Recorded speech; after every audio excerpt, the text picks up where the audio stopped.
Friends, welcome to traditional food kitchen. இன்றைக்கி நம்ம கிச்சனில் ஒரு சுவையான அரிசி பருப்பு சாதம் தான் செய்ய போகிறோம். வாங்க எப்படி செய்யலான்னு பார்க்கலாம். இப்போ நம்ம ஃபஸ்ட்டு அரிசி பருப்பை நல்லா கழுவிட்டு ஊற வச்சுக்கலாம். இப்போ ஒரு கிளாஸ் அளவு, அதாவது ஒரு டம்ளர் அளவு நான் எப்போவும் நம்ம சமைக்கிற சாப்பாட்டு அரிசி தான் எடுத்திருக்கேன். இப்போ இதில் சேர்த்துடலாம் அந்த பாத்திரத்தில். இப்போ ஒரு கிளாஸ் அரிசிக்கு 3/4 கிளாஸ் அளவு நம்ம துவரம்பருப்பு எடுத்து சேர்த்துக்கணும். அப்போ தான் உங்களுக்கு நல்லாயிருக்கும். இப்போ இதிலையே 3/4 கிளாஸ் அளவு துவரம்பருப்பையும் சேர்த்துடலாம். துவரம்பருப்பில் தான் நம்ம செய்யணும். இப்போ இது ரெண்டையும் சேர்த்து நல்லா ஒரு 4-5 தடவை நல்லா கழுவி எடுத்துகிட்டு வந்துடலாம். பாருங்கள், இப்போ அரிசி பருப்பை நல்லா கழுவி எடுத்துகிட்டு வந்தாச்சு. இப்போ நான் ஊறுற அளவுக்கு தண்ணி சேர்த்துருக்கேன். இப்போ இது ஒரு 15லேருந்து ஒரு 20 நிமிஷம் நல்லா ஊறட்டும். நம்ம அதுக்குள்ளே வெங்காயம் தக்காளியெல்லாம் நம்ம வதக்கி எடுத்துக்கலாம். இன்றைக்கி ஈஸியாக நம்ம அரிசி பருப்பு சாதம் ப்ரெஷர் குக்கரில் தான் செய்ய போகிறோம்.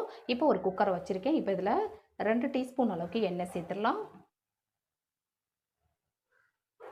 எண்ணெய் கொஞ்சம் சூடாகட்டும். இப்போ எண்ணெய் சூடானோன்னே 1/2 டீஸ்பூன் அளவுக்கு கடுகு உளுத்தம் பருப்பு சேர்த்துடலாம். இப்போ இது பொரிஞ்சு வரட்டும்.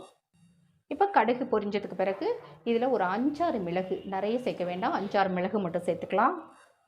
1/2 டீஸ்பூன் அளவுக்கு ஜீரகமும் சேர்த்துக்கலாம். அடுத்ததாக 1/2 டீஸ்பூன் அளவுக்கு கடலைப்பருப்பு. இந்த அளவுக்கு கட்டி பெருங்காயம். நீங்கள் பொடி தூளாக வச்சுருந்தீங்க அப்படிங்கன்னா நீங்கள் கடைசியாக கூட சேர்த்துக்கலாம். இது கட்டி பெருங்காயன்றதுனால கொஞ்சம் எண்ணெயில் நல்லா பொரிய விட்டால் தான் உங்களுக்கு நல்லா கரையும். இப்போ இதை கொஞ்சம் பொரியட்டும். அடுத்ததாக ஒரே ஒரு வரமிளகாய்,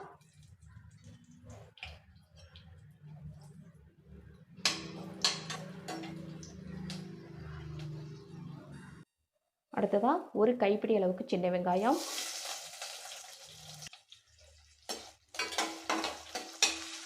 சின்ன வெங்காயம் லேசாக மட்டும் நமக்கு செவந்தாலே போதும், ரொம்ப செவக்கணுன்ற அவசியமே இல்லை. அடுத்ததாக நம்ம இப்போ பூண்டு சேர்த்துக்கலாம்.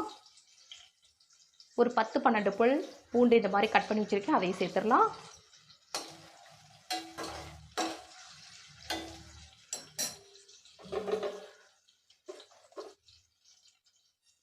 அடுத்ததாக கொஞ்சமாக கருவேப்பிலை,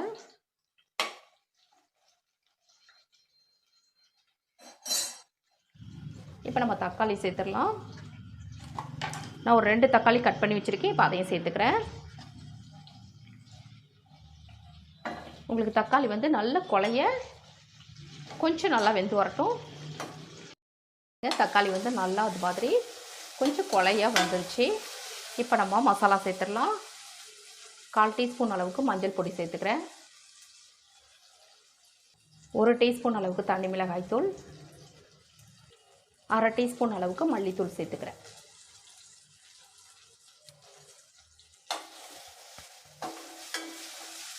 இப்போ இதை நல்லா கலந்து விட்டுறலாம்.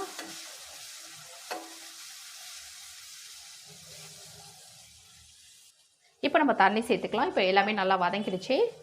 நான் 1 கப் அரிசி 3/4 கப் அளவு துவரம்பருப்பு எடுத்துருந்தேன். அதுக்கு நான் 3.5 கப் அளவு நான் தண்ணி சேர்த்துக்கிறேன்.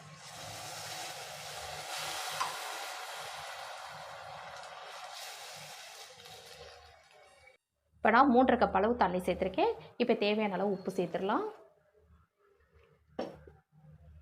இப்போ இதை நல்லா கலந்து விட்டுட்டு கொஞ்சம் ஒரு கொதி வரட்டும். அதுக்கு பிறகு நம்ம அரிசி நல்லா கொதிக்குது. இப்போ இதை ஒரு தடவை நல்லா கலந்து விட்டுறலாம். கலந்து விட்டுட்டு இதில் 2 பச்சை மிளகாய் போட்டுட்டு இப்போ நம்ம ஊற வச்ச அரிசி பருப்பை நல்லா தண்ணியை வடிச்சிட்டு சேர்த்துடலாம்.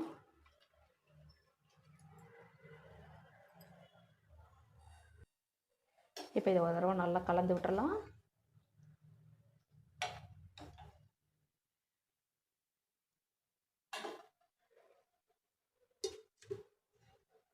இப்போ இதை மூடி போட்டுடலாம்.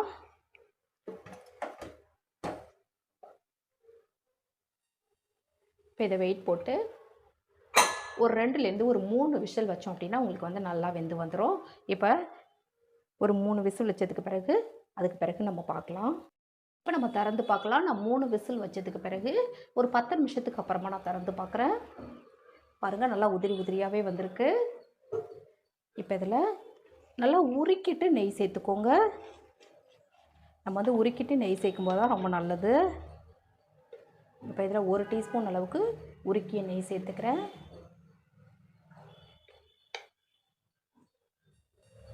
இது மேலே கொஞ்சமாக நறுக்கிய கொத்தமல்லி,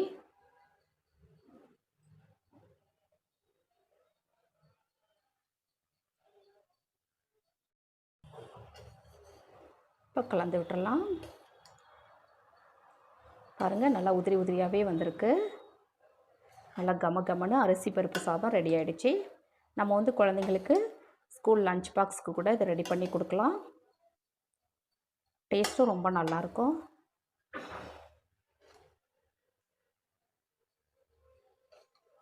நல்லா சுட சுட இது கூட நம்ம அப்பளம் மட்டும் வச்சு சாப்பிட்டாலுமே ரொம்ப நல்லாயிருக்கும்.